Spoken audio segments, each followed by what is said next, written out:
السلام عليكم ورحمة الله وبركاته. بسم الله الرحمن الرحيم. দর্স কুদুরি সময় সম্পর্ক শুরু হচ্ছে এখন। আজকে চতুর্থ দর্স কুদুরি। কুদুরি অর্থাৎ কুদুরি শুরু থেকে না, কিতাবুল বুয়ু থেকে। প্রাথমিক পর্যায়ে গতকালকে সবক সম্পর্কে কিছু আলোচনা করছি সংক্ষিপ্ত আকারে। গতকালকে বলা হয়েছে যে আল বাইউ ইয়ানি আকিদ বিল ইজাব ওয়াল কবুল।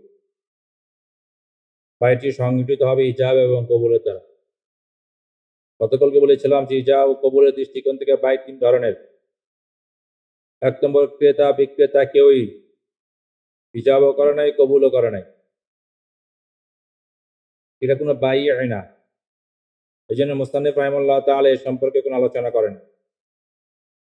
দ্বিতীয়ত হইল ক্রেতা এবং বিক্রেতা তথা আকিদাইনের উভয়ই, একজন ইজাব করেছেন, অপরজন কবুল বলেছেন।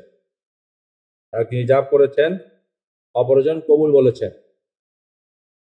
এটা বাই সংগঠিত হয়েছে, এটা দুইটা হুকুম।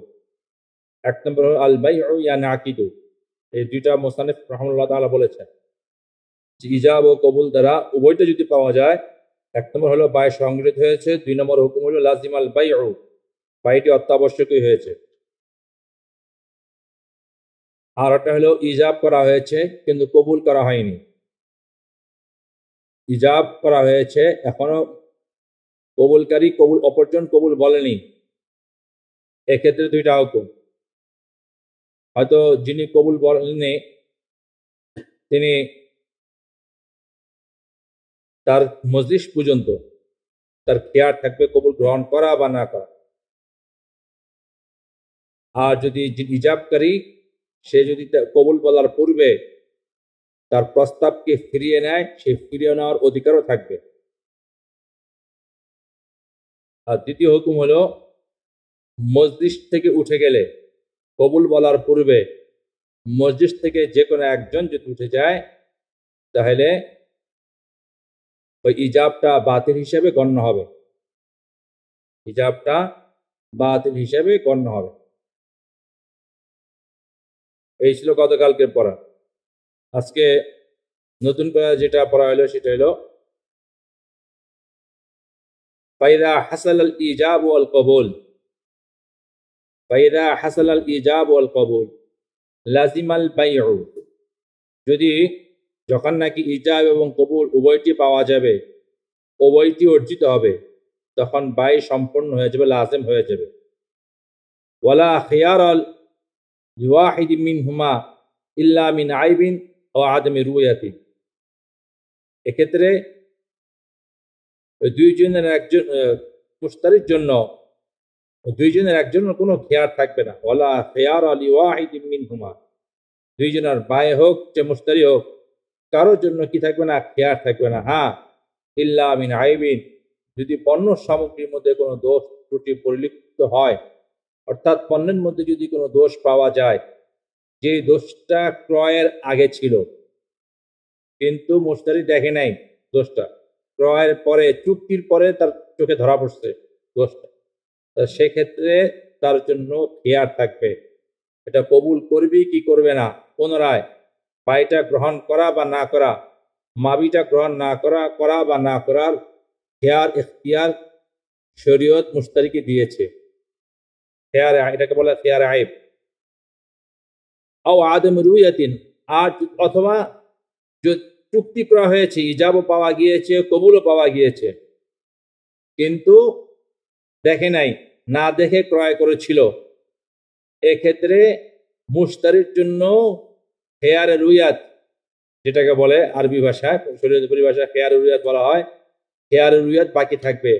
অর্থাৎ এক্ষেত্রে তার জন্য বাইকে মাবিকে গ্রহণ করা বা না করা, যদি না দেখে ক্রয় করে থাকে, মুশতারি যদি না দেখে ক্রয় করে থাকে, তাহলে সেই বাইটা পুনরায় বাইকে ভঙ্গ করা অথবা বাইকে নাফেজ বরকরার রাখার অধিকার মুশতারির থাকবে। আবার বলছি, মুস্তানিফ রাহিমাহুল্লাহ তাআলা বলেন, যখন নাকি ইজাব ও কবুল পাওয়া যাবে, বাইটা অত্যাবশ্যকীয় হয়ে যাবে, কোনো খেয়ার থাকবে। অত্যাবশ্যকীয় হওয়া মানে যখন নাকি ইজাব ও কবুল হয়ে যাবে, একজনের পক্ষ থেকে ইজাব হবে, আরেকজনের পক্ষ থেকে কবুল হবে, সেক্ষেত্রে বাইটা অত্যাবশ্যকীয় হওয়া মানে এই বাইটাকে মুশতারি ইচ্ছা করলে এ কথা বলতে পারবে না যে না ভাই আমি এখন বেচা কিনা করবো না, আমি কিনবো না। এ কথা বলার অধিকার মুশতারির নাই। মুশতারি ইচ্ছা করলে এককভাবে বাইকে পুনরায় ফস্ক করতে পারবে না। এটা হলো লাজিমাল বাইউ, বাইটা অত্যাবশ্যক হয়ে গিয়েছে। মুশতারির জন্য মাবিটা গ্রহণ করা আর বায়ের জন্য সামানটা গ্রহণ করা অত্যাবশ্যকীয়। দুজনের যে কোনো একজন নিজ ইচ্ছায় বাইকে পুনরায় ফস্ক করতে পারবে না। এটা হলো লাজিমাল বাইউ। এক্ষেত্রে ইখতিলাফ রয়েছে। ইমাম শাফি রাহিমাহুল্লাহ তাআলা উনি বলেন যে না, ইজাব ও কবুলের পরেও বায় সংগৃহীত হয় কিন্তু লাজেম হয় না। লাজেম হয় যতক্ষণ না পর্যন্ত দুজনের একজন মজলিস ত্যাগ না করে। আবার বলছি, এক্ষেত্রে ইখতিলাফ হলো, আমি যদিও কিতাবের মধ্যে ইখতিলাফ নাই, মতনের মধ্যে ইখতিলাফ নাই, যে সমস্ত জায়গায় ইখতিলাফ রয়েছে শুধুমাত্র ইখতিলাফগুলিকে আমি একটু সামান্য টাচ দিয়ে যাব। এর বিস্তারিত আলোচনা ইনশাল্লাহ আপনারা আল্লাহ যদি বাঁচায় রাখে ইনশাল্লাহ আশা করি আপনারা মেশকাত জামাতে এটা সালেসের মধ্যে বিস্তারিত আলোচনা আসবে, সেখানে আপনারা পড়ে নেবেন। প্রতিটির মধ্যে যেহেতু নাই, এই জন্য শুধু সংক্ষেপে মাযহাব পুরো পড়ে দিব, দলিল আদিল্লা এত কিছু আমি বয়ান করবো না। এখানে বলতেছেন যে ইজাব ও কবুল হওয়ার পর, ইজাব ও কবুল অর্জিত হওয়ার পর বাইটি অত্যাবশ্যকীয় হয়ে যাবে, বাইটি লাজিম হয়ে যাবে। এর দ্বারা উদ্দেশ্য হলো এই ইজাব কবুলের পরে বাই অথবা মুশতারি কেউই এককভাবে বিক্রয়কে ফস্ক করতে পারবে না। মুশতারির জন্য মাবি গ্রহণ করা আর বায়ের জন্য সামান তথা মুদ্র গ্রহণ করাটা তার জন্য অত্যাবশ্যকীয় হবে। যেমন শাফি বলেন যে না, বাইটা লাজিম হবে না, ইজাব আর কবুল পাওয়া গেলে বাইটা সংগঠিত হয়, আগ্রহটা পরিপূর্ণ হয়, লাজিম হয় না। সুতরাং যতক্ষণ পর্যন্ত এরা মজলিস ত্যাগ না করবে, কবুল বলার পরেও মজলিস ত্যাগ না করলেও তাদের পুনরায় বাইকে যে কোনো একজনের ইচ্ছায় বাইকে ফস্ক করতে পারবে। আমাদের নিকট এটা আমাদের মাযহাব হলো বাইটা ফস্ক করতে পারবে না, এই হলো আমাদের মাযহাব। আর বর্তমান জমানায় সাধারণত আমাদের মাযহাবটা সবচেয়ে বেশি ভুল প্রচলিত। বেচা কিনা হওয়ার পর সাধারণত কেউ একজনের ইচ্ছা বাইটা ফস্ক করতে পারে না, অপরজন এটা মাইনে নেয় না। এটা মসজিদ আল মোনাজাত হয়। বায়ের মধ্যে সবচেয়ে প্রসিদ্ধ যে জিনিসটা হলো, বায়ের মধ্যে এমন কোনো কাজ করা যাবে না যেটা মসজিদ আল মোনাজাত হয়, অর্থাৎ ঝগড়া ফাসাদ, যে কাজের দ্বারা ঝগড়া ফাসাদের সৃষ্টি হয় এমন কোনো কাজ করতে পারবে না। যদি হয় তাহলে বাড়িটা ফাসাদ হয়ে যায়। আমাদের নিকট সাধারণত যদি বেচা কেনা করার পরেও যদি যে কোনো একজন ইচ্ছা মুশতারি যদি বলা যায়, ক্রয় করার পরে যদি বলে যে আমি কিনুম না, তাহলে কিন্তু স্বাভাবিকভাবে এটা বাই এটা মাইনা নিবে না, মুনাজাতের দিকেই যাবে। এই জন্য আমাদের নিকট বাইটা লাজিম হয়ে যাবে এককভাবে, একক ক্ষমতা বলে কেউ বাইটা ফস্ক করতে পারবে না। হ্যাঁ, যদি বলা খেয়ার হয়, হ্যাঁ, তো যদি পণ্যের মধ্যে দোষ ত্রুটি ধরা পড়ে, ক্রয় করার পূর্বে সে দেখেনি কিন্তু ক্রয় করার পরে সে দেখছে যে পণ্যের মধ্যে দোষ ত্রুটি ধরা পড়ছে, কথার কথা সে একটা কিতাব দেখছে সুন্দর, সে উপর দিকে দেখে সে কিনে নিছে, কিন্তু কিতাব কেনার পরে মূল্য দেওয়ার পরে সে মুশতারি যখন নাকি কিতাব খুলে দেখলো যে ভিতরে কিছু পৃষ্ঠা ছিঁড়া, কোনো পৃষ্ঠায় কালি আসে নাই, হ্যাঁ, বা অনেক ছিঁড়াবিড়া আছে বা কোনো পৃষ্ঠা নাই, এক্ষেত্রে এটাকে বলে খেয়ারে আয়েব। হ্যাঁ, যদি ত্রুটিযুক্ত হয় এক্ষেত্রে মুশতারির জন্য কেয়ার থাকবে, সে ইচ্ছা করলে বাইকে জারি রাখতে পারবে অথবা বাইকে ফস্ক করে দিতে পারবে, তার একক ক্ষমতা হবে দরজা লাগাতে। এটাকে বলে খেয়ারে আয়েব অথবা খেয়ারে রুইয়াত। যদি মুশতারি ওই পণ্যটা মাবিটা না দেখে ক্রয় করে থাকে, মাবিটা যদি মুশতারিকে যে কেউ যদি বিক্রেতা হয়তো না দেখে পণ্য বিক্রয় করছে অথবা মুশতারি না দেখে পণ্যটা ক্রয় করছে, বেচা কেনার পরে যদি পণ্যটা দেখে এক্ষেত্রে তার যে দেখেনি তার জন্য খেয়ার রুইয়াত থাকবে। মুশতারি দেখার পরে তার যদি এটা পছন্দ না হয় তাহলে পুনরায় সে তার একক ইচ্ছায়, মুশতারির একক ইচ্ছায় বাইকে ফস্ক করতে পারবে, রদ করতে পারবে। এটাকে বলা খেয়ারুরিয়াত। আর খেয়ারে আয়েব খেয়ারুরিয়াত সম্পর্কে মুস্তাকিল আলাদা বাব ইনশাল্লাহ সামনে আসতেছে, সেখানে ইনশাল্লাহ আলোচনা করা হবে বিস্তারিত আলোচনা সম্পর্কে। একজনে প্রশ্ন করছেন যে কুতারির কোনো উর্দু সরা আছে কিনা। উর্দু সরা আছে, আল মিসবাহ নুরি আছে, আসুবহা নুরি। আমার কাছে আসুবহা নুরিটাই সবচেয়ে ভালো লাগে, ওইটা সুন্দর করে লেখছে। আল মিসবাহ নুরির থেকে আসুবহা নুরিটা সুন্দর, বা আল মিসবাহ নুরি অর্থ পড়তে পারেন, সুবহা নুরিটাও পড়তে পারেন। এরপর হলো খেয়ারে আয়েব খেয়ারুরিয়াত সম্পর্কে ইনশাআল্লাহ পরবর্তীতে যেখানে আসবে, সামনে ফসল আসবে, সেখানে ইনশাআল্লাহ আমরা এর বিস্তারিত সম্পর্কে আলোচনা করব। الأعواز المشار إليها لا يحتاج إلى معرفة مقدارها في جواز البيع। মুস্তানিফ বলতেছেন والأعواز مشار إليها لا يحتاج إلى معرفة مقدارها في جواز البيع। অর্থ হলো আল আওয়াজ, আওয়াজের বহুবচন, আওয়াজ মানে পণ্য সামগ্রী দ্রব্য, আল মুশার ইলাইহা মানে যার দিকে ইশারা করা হয়েছে, না ইশারাকৃত পণ্য বস্তু দ্রব্য সামগ্রী, সেটার পরিমাণ জানানোর, পরিমাণ লা ইয়াহতাজু ইলা মারিফাতি মিকদারিহা, তার মিকদার, তার পরিমাপ, পরিমাণ জানার প্রয়োজন নাই ফি জাওয়াজিল বাই'i, বায় জায়েজ হওয়ার ক্ষেত্রে। এই জিনিসটা ভালো করে বুঝে নেই।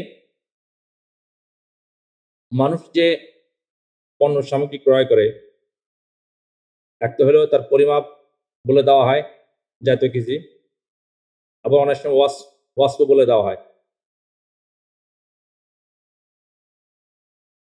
ওয়াস্প যেমন কোন পণ্য সামগ্রী, কথা গম, আমরা যখন গম বিক্রয় করি বা ক্রয় করি, গম কিনতে গেলে এখানে দুইটা জিনিস। প্রথম আমরা জিজ্ঞাসা করি, ভাই গম কয় কেজি, গমটা কোন দেশে। কথা বর্তমান জামানার সবচেয়ে যেটা ভুল প্রচলিত হলো পেঁয়াজ। আমরা পেঁয়াজ ক্রয় করতে গেলে বলে যে ভাই দেশি পেঁয়াজ হইতে হবে, ইন্ডিয়ান না, অথবা ইন্ডিয়ান পেঁয়াজ।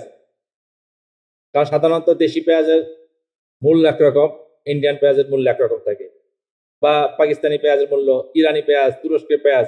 কিছুদিন আগে আমরা কিছু পেঁয়াজ দেখছি, মাশাআল্লাহ বিশাল, আপেলের থেকেও বড়, না স্বাদ আছে না গন্ধ আছে, আল্লাহ তাআলা কিছুই নাই। এরকম আমরা ক্রয় করতে গেলে পণ্যের পরিমাপও বলি, সিফতও বলি। নিয়ম হলো কোন জিনিস পণ্য ক্রয় করতে হলে তার পরিমাপও জানা চাই, সিফতও জানা চাই। তাহলে এই পরিমাপ ও সিফত জানার দ্বারা ক্রয় বিক্রয়ের মধ্যে কোনো ঝগড়া ফাসাদ সৃষ্টি হয় না। ঠিক তদ্রুপভাবে সামানের মধ্যেও সামানের মূল্য জানা চাই, সামানের সিফত জানা চাই। বর্তমান জামানায় জিনিসটা সাধারণত আমাদের দেশে ওই সামানের মূল্যই যথেষ্ট, সিফতের প্রয়োজন নাই। কেন?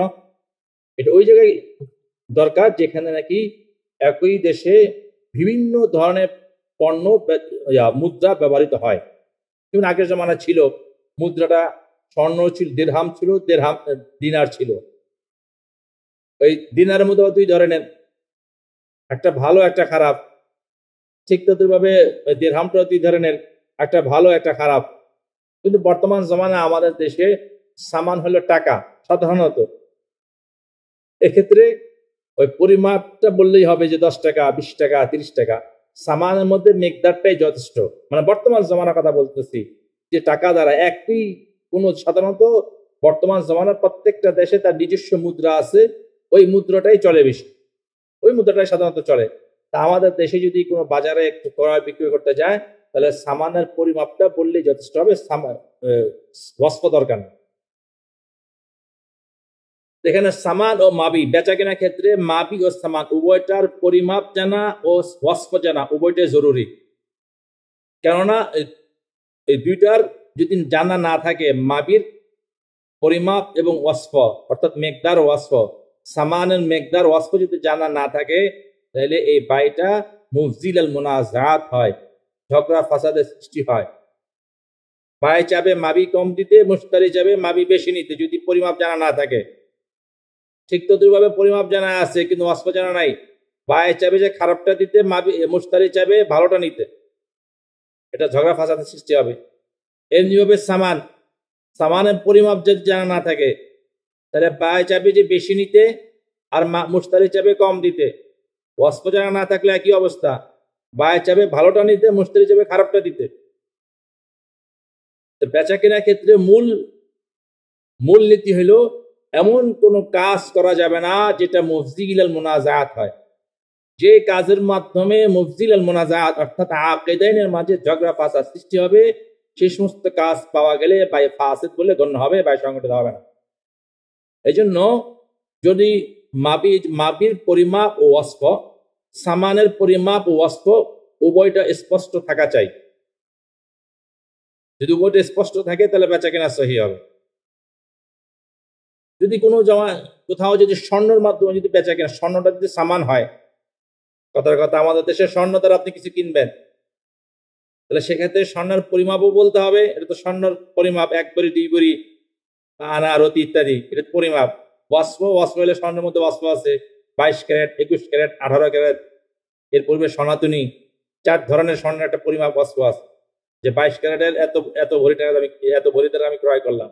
এটা হলো সামান আর ওয়াসফ, বোঝানোর জন্য বললাম। কিন্তু বর্তমান জমানা আমাদের দেশে সাধারণত টাকা দ্বারা পণ্য ক্রয় বিক্রয় করা হয়। এটা শুধুমাত্র টাকা দ্বারা ক্রয় বিক্রয় হলে, টাকার মধ্যে যেহেতু কোনো ওয়াসফিয়তের মধ্যে কোনো পরিবর্তন নাই, যে পরিমাপটা বলে দিলে যথেষ্ট হবে। 1 নম্বর হলো ক্রয় বিক্রয় মাবির সামান, যে মেকদার ওয়াসফ, এটাকে দুইভাবে বিক্রয় করা যায় মাবি আর সামান। 1 নম্বর হচ্ছে যে বায় মুশতারি, মাবি হোক যে সামান হোক, সে স্পষ্টভাবে বলে দিবে যে এই পরিমাণ পণ্য 1 মণ গম, এবং এই গমটা হচ্ছে অস্ট্রেলিয়ার। কথা আর কি, মেসাল দিলাম। বা এই গমটা হলো বাংলাদেশি। 20 কেজি পেঁয়াজটা হলো বাংলাদেশি, স্পষ্ট বলে দিয়েছে। অথবা মুশতারিও তার মূল্যটা, সামানটাকে স্পষ্টভাবে বলে দিয়েছে যে এত টাকার মধ্যে এত ওয়াসফ দরকার নাই, যে চিটাং এই টাকা, ঢাকার টাকা, সব টাকা একরকম, বাংলাদেশে ওয়াসফ দরকার নাই। যদি স্বর্ণ দ্বারা ক্রয় করে সেক্ষেত্রে ওয়াসফ বলার দরকার আছে, যে 18 ক্যারেটের স্বর্ণ হবে নাকি 22 ক্যারেটের স্বর্ণ হবে, 21 ক্যারেটের স্বর্ণ হবে ইত্যাদি। তো উভয়টা যদি বলে দেয় এক্ষেত্রে বাই সহি হবে। যদি কোনো দেশে এমন হয় যে সে দেশে কোনো মার্কেটে এমন হয় যে সেখানে টাকা দ্বারা বেচা কিনা হয়, ডলারের দ্বারা বেচা কিনা হয়, বা পাউন্ডের দ্বারা বেচা কিনা হয়, তো সেক্ষেত্রে বলে দিতে হবে যে 10 কি 10টা তো পরিমাপ হইলো কি, সেটা কি পাউন্ড না ডলার না রিয়াল না টাকা ইত্যাদি। কোনো জায়গায় বিভিন্ন মুদ্রা বেচা কিনা হয়, সেক্ষেত্রে ওয়াসফ বলে দিতে হবে। বা ডলার হইলে ডলারের মধ্যে মান আছে, ভিন্ন মান আছে, Australian dollar, Singaporean dollar, Canadian dollar, American dollar ইত্যাদি। এটা বলে দিতে হবে যে $10 কি আমেরিকান ডলার ইত্যাদি, এটা ওয়াসফ বলে দিতে হবে। এক পদ্ধতি, এর দ্বারা মুফজি আল মুনাজাত হয় না, বাই সহি হয়। আর এক পদ্ধতি হলো যেটা কিতাবের মধ্যে রয়েছে, যে পণ্য সামগ্রীকে ইশারা করে দেওয়া হইল যে এখানে যে পণ্যটা আছে, এই পণ্য যা আছে এই পণ্যের মূল্য এত। অথবা সামানকে ইশারা করে দেওয়া হলো, এখানে যদিও পণ্য কথা বলছে, তো সামানকে ইশারা করা হলো, কিন্তু কথা যে যখন নাকি মাবিকে ইশারা করে দেওয়া হবে যে এই যে মাবিটাই, কথা বিক্রেতা একটা কিতাব, একটা মাবি দেখা দিল, যেরকম 1 বালতি গম, একটা গম দেখা দিল, যে পরিমাপ গম। এখন পরিমাণ জানা নাই, কিন্তু ইশারা করে দিচ্ছে যে এই গমটি আমি বিক্রয় করতেছি 20 টাকা বিনিময়। তো কোনো ইশারাকৃত বস্তু, কোনো বস্তু যদি ইশারা করে দেওয়া হয় আর সেই বস্তুর পরিমাপ যদি জানা না যায়, তারপরেও বাইটা সহি হবে। কেন? এতটুক ইশারা করে দেওয়ার মাধ্যমে, ইশারা করে দেওয়াটাই, এই এতটুক মানে দেওয়াটাই তার ওই মুফজি আল মুনাজাত হবে না। কেননা এখানে ইশারার দ্বারা একটা মারুফ হয়ে যায়, পরিচিত হয়ে যায়। আর কায়দা আল মারুফ কাল মাশরুত, আল মারুফ কাল মাশরুত, মারুফটা মাশরুতের ন্যায়, যেটা প্রসিদ্ধ। এটা কথা বেচা কেনার সময় যদি বলা হয় যে 1 কেজি এত টাকা, 1 কেজির একটা শর্ত। আর ঠিক ইশারা করে দেখায় দেওয়া হয়েছে যে এই যে একটা, এই যে পণ্য সামগ্রী যা আছে এটার দাম 20 টাকা, এটা পরিচিত হয়ে গেছে। যদিও ওদের পরিমাপটা জানা যায় না যে এখানে কত কেজি গম আছে, এটা যথেষ্ট হয়ে যাবে। কারণ এতটুকু এখানে এই ক্ষেত্রে ইশারার ক্ষেত্রে করে দেওয়ার ক্ষেত্রে যদিও পরিমাপ জানা নাই, তারপরেও এই পরিমাপ না জানাটা, মানে কত কেজি রয়েছে পরিমাণ না জানাটা মুফজি আল মুনাজাত হয় না, মুর্শিদ সে দেখতেই আছে যে কতটুকু হইতে পারে, তার একটা আন্দাজ হয়ে যায়, মোটামুটি একটা আন্দাজ হয়ে যায়, একটা পরিমাপ হয়ে যায়, একটা সিফাত সম্পর্কে তার জ্ঞান হয়ে যায়, ধারণা হয়ে যায়। এই জন্য আর পুনরায় দরকার পড়ে না, এটার পরিমাণের দরকার পড়ে না, বেচা কেনা সহি হয়ে যাবে। এটা হলো, এটাই বলতেছে যে মুস্তানাফ রাহিমাহুল্লাহ তাআলা আওয়াজুল মুশারুন ইলাইহা লা ইয়াহতাজ ইলা মারিফাতি মুকদারিহা ফি জাওয়াজিল বাই'i। ঠিক তদ্রুপ ভাবে কোন ব্যক্তি যদি সামানকে যদি ইশারা করে দেখায় দেওয়া হয়, কথার কথা একটা মেসাল আপনাদেরকে বোঝানোর জন্য দিচ্ছি। মুশতারি 500 টাকার নোট দেখায় বলতেছে এই টাকাটা দেখছো, এটার বিনিময়ে যে তোমার সামনে যে কিতাবটা আছে কিতাবটা আমি ক্রয় করলাম। আর ভাই বলে যে ঠিক আছে কবুল করলাম, যথেষ্ট হয়ে যাবে। যদিও বর্তমান 500 টাকার মধ্যে টাকা লেখা আছে। আর সাধারণত যে সমস্ত বা কোনো স্বর্ণ, যদি স্বর্ণ দেখা বলে যে এই যে স্বর্ণটা দেখছো, স্বর্ণটা দেখা দিছে কতটুকু এটা বলে নাই। এই যে স্বর্ণ দ্বারা আমি তোমার এই গমগুলি ক্রয় করলাম, তোমার ধানগুলি ক্রয় করলাম, এই পরিমাণ ধান ক্রয় করলাম, 1 মণ ধানকে আমি ক্রয় করলাম, এই যে আমার হাতে যে স্বর্ণ দেখছো স্বর্ণের বিনিময়। ভাই বলে যে কবুল করলাম, বেচা কেনা সহি হবে। কেন স্বর্ণ কতটুকু এটা বলে দেয় নাই। হ্যাঁ, তবে খেয়াল রাখতে হবে যে ক্ষেত্রে ইশারা করে দেওয়া হয়, ইশারার মাধ্যমে ওই সকল পণ্য সামগ্রীর মধ্যে বেচা কিনা জায়েজ হবে। ইশারাকৃত বস্তু ওই সকল পণ্য সামগ্রীর মধ্যে হতে হবে যখন নাকি মাবি এবং সামান উভয়টা ভিন্ন ভিন্ন জিন্সের হবে। যদি এক জিন্সের হয়, গমের বিনিময়ে গম বিক্রয় করা, চাউলের বিনিময়ে চাউল বিক্রয় করা, আমওয়ালে রুবুইয়া অর্থাৎ যে সমস্ত সম্পদের মধ্যে সুদ হয় সে সমস্ত সম্পদকে ইশারা করে দিলে একই জিন্সের, মাবিও যে জিনিস সামানও সেই জিনিস, একই জিন্সের কোন একটা যদি ইশারাকৃত হয় সেক্ষেত্রে বাই সহি হবে না। আমওয়ালে রুবুইয়া অর্থাৎ যে সমস্ত মালের মধ্যে সুদ হয় সে সমস্ত মালকে যদি পরিমাপ একই জিন্সের দ্বারা জিনিসটা যদি ক্রয় বিক্রয় করা হয় তাহলে সেক্ষেত্রে কি হবে না, পরিমাপ অজানা থাকাটা, ইশারা করা দ্বারাটা বাই সহি হবে না। সেক্ষেত্রে বলে দিতে হবে যে এইখানে এই পরিমাণ গম রয়েছে এবং সিফাতটাও বলে দিতে হবে। আর যদি এক জিনিস না হয়, গমের মোকাবেলা চাউল বিক্রি করা, গমের মোকাবেলা সবজি বিক্রয় করা, সেক্ষেত্রে বা গমের মোকাবেলা যেন আমরা টাকা দ্বারা, সাধারণত আমরা টাকা দ্বারা ক্রয় করে থাকি, গমের মোকাবেলা টাকা রয়েছে, সেক্ষেত্রে ইশারা করে দেওয়াটাই যথেষ্ট হবে। কারণ এই এতটুকু পরিমাপ, এক্ষেত্রে ইশারা করার ক্ষেত্রে পরিমাপ না জানাটা মুবতিলাল মুনাজাত নয়, বিধায় বেচা কেনা সহি হবে। আসমানুল মুতলাকা والأسماء المطلقة لا تصح إلا أن تكون معرفة القدر والصفة.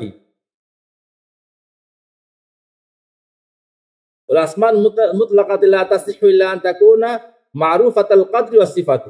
এখানে ওয়ার্ডটা স্পষ্ট হইতেছে, বোঝা যাচ্ছে না। ইল্লা আন তাকুনা মারুফাতাল কদরি ওয়াস সিফাতি। সামান যদি মুতলাক হয়, সামান মানে মুদ্রা, মুদ্রা যদি মুতলাক হয় সেক্ষেত্রে বেচা কিনা সহি হবে না যতক্ষণ না পর্যন্ত মুদ্রার পরিমাণটা জানিয়ে দেওয়া না হবে এবং সিফাতটাও জানিয়ে দেওয়া না হবে।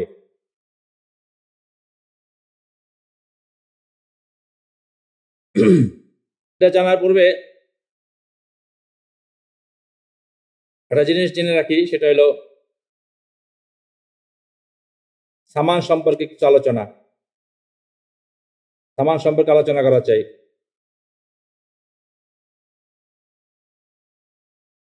সেটা হলো সামানটা কয়েক রকম হতে পারে।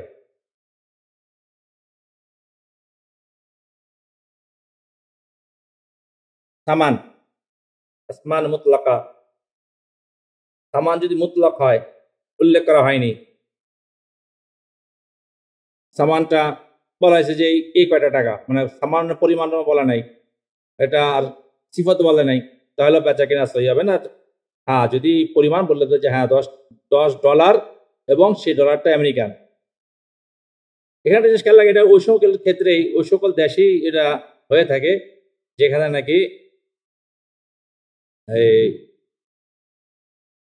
যদি মুদ্রা মান যদি একাধিক হয়, মুদ্রা যদি একাধিক হয়, বহু মুদ্রা প্রচলিত হয় এবং কোনো দেশে বিভিন্ন মুদ্রা দ্বারা বেচা কেনা হয় কোনো মার্কেটের মধ্যে, সেক্ষেত্রে এই মাসলাটা প্রযোজ্য। আমাদের ক্ষেত্রে যেহেতু আমাদের দেশের মধ্যে সাধারণত টাকা দ্বারা ক্রয় করা হয়, এখানে পরিমাপটা বললেই যথেষ্ট হবে, ওয়াস্পের প্রয়োজন পড়ে না যে 20 টাকা 30 টাকা পরিমাণটা বললে দিলেই হবে। ওয়াস্পের কোনো দরকার নাই, কারণ এখানে আমাদের দেশে ওয়াস্প আলাদা কোনো ওয়াস্প নাই, সব একরকম। হ্যাঁ, যে সকল জায়গায় এই মার্কেটে বিভিন্ন মুদ্রা দ্বারা বেচা কেনা হয়ে থাকে, সেক্ষেত্রে ওয়াস্প বলে তার প্রয়োজন আছে যে এটা কোন ডলার, আমেরিকান ডলার হবে না অস্ট্রেলিয়ান ডলার হবে না কানাডিয়ান ডলার হবে ইত্যাদি। তারপর ওয়ায়াজুজুল বাইউ বিসামানিন হালিন ওয়া মুআজ্জালি, ওয়ায়াজুজু বেচা কিনা জায়েজ আছে নগদ এবং বাকিতে। বেচা কিনা নগদও জায়েজ আছে, বাকিতে জায়েজ আছে। বাকিতে জায়েজ এর জন্য যে আল্লাহ তাআলা বলেছেন হালাল্লাহুল বাইআ, যে আল্লাহ তাআলা বলেছেন যে আল্লাহ তাআলা বাইকে হালাল করেছেন, বেচা কিনা হালাল করেছেন। বাকি এখানে আল্লাহ তাআলা নগদ বাকি কথা কিছু উল্লেখ করা হয় নাই, এই জন্য এখানে নগদও জায়েজ, বাকিতেও জায়েজ। আর একটা ব্যাপার আছে যে হুজুর পাক হাদিস আছে যে হুজুর পাক সাল্লাল্লাহু আলাইহি ওয়াসাল্লাম এক ইহুদি থেকে তিনি কিছু আনাজ সবজি কিনেছিলেন বাকিতে, আমরা হাদিসটা সকলে জানি। এই জন্য হুজুর সাল্লাল্লাহু আলাইহি ওয়াসাল্লাম নিজেও বাকিতে ক্রয় বিক্রয় করেছেন। এর দ্বারা বোঝা গেল যে নগদও বেচা কেনা জায়েজ, বাকিতেও বেচা কেনা জায়েজ। হ্যাঁ, তবে বাকিতে বেচা কেনা করলে শর্ত হলো ইদা কানাল আজলু মালুমান, আজালটা মুদ্দতটা সময়টা পরিমাণ কতদিন বাকি থাকবে, যে বাকির পরিমাণটা নির্দিষ্ট হতে হবে। যে বলতে হবে যে আমি 1 মাস পরে টাকাটা দিব, কথার কথা, বা 1 সপ্তাহ পরে আমি টাকা দিব, অথবা 3 দিন পরে আমি টাকা দিব। যদি পরিমাণ আজালটা মালুম না হয়, অর্থাৎ মুদ্দত সময়টা যদি মালুম না হয় যে কবে টাকা দেওয়া হবে, যদি এটা মালুম না হয়, জানা না থাকে, তাহলে এটা মুফজিল আল মুনাজাত হবে। বায় চাবে তাড়াতাড়ি কবুল করা টাকা নেওয়ার লাগে, আর মুশতারি যাবে দেরিতে টাকা দেওয়ার জন্য। বায় চাবে করিবে মুদ্দাত, তাড়াতাড়ি টাকাটা গ্রহণ করবে। মুশতারি চাবে বাঈদে মুদ্দাত, অর্থাৎ দেরিতে টাকা দিবে, যার ফলে মুফজিল আল মুনাজাত হয়। আর লেনদেনের ক্ষেত্রে আমি আগেই বলেছি, লেনদেনের ক্ষেত্রে মূল নীতি হলো বেচা কেনার মধ্যে এমন কাজ করা যাবে না যেটা মুফজিল আল মুনাজাত। যদি এমন কাজ করা হয় যেটা মুফজিল আল মুনাজাত, তাহলে সেই ক্ষেত্রে লেনদেন সহি হবে না। এই জন্য ইদা কানা আল আজল মালুমান, আজালটা মালুম হইতে হবে, নির্দিষ্ট হইতে হবে, তাহলে যে বেচা কেনা সহি হবে। তাহলে সেই আমরা অনেক সময় বেচা কেনা করে থাকি, বিক্রেতার থেকে পণ্য কিনে থাকি, বলে যে টাকা পরে দেবো, সময়টা বলে দিই না, এটা ঠিক না। বেচা কেনা সহি তরিকা না, বলে দিতে হবে যে আমি 1 মাসের পরে বা 1 সপ্তাহ পরে আমি টাকা দিচ্ছি, 1 সপ্তাহের ভিতরে আমি টাকা দিব, 1 মাসের ভিতরে একটা সময় বর্ণিত হওয়া আছে, সময় বলে নেওয়া আছে। এইটা হলো বেচা কেনার সঠিক পদ্ধতি। তা আজকে দর্শক কুতুরি, আজকের মতো দর্শক কুতুরি দুটি থাকলো। ইনশাআল্লাহ আগামীকাল তথা শুক্রবার, যেহেতু আমি ইমাম সাহেব খতিব সাহেব নামাজের বিষয় থাকে, একটু প্রস্তুতিও থাকে, এই জন্য আগামীকাল ইনশাআল্লাহ লাইভ আর আসবো না। শনিবার আল্লাহ বাজে আর ইনশাআল্লাহ আবার পুনরায় শনিবার সকাল 10টা থেকে 11টা পর্যন্ত পুনরায় লাইভে আসবো। এগুলো আজকের মতো এখানে দর্শক শেষ করছি। আসসালামু আলাইকুম ওয়া রাহমাতুল্লাহি ওয়া বারাকাতুহু।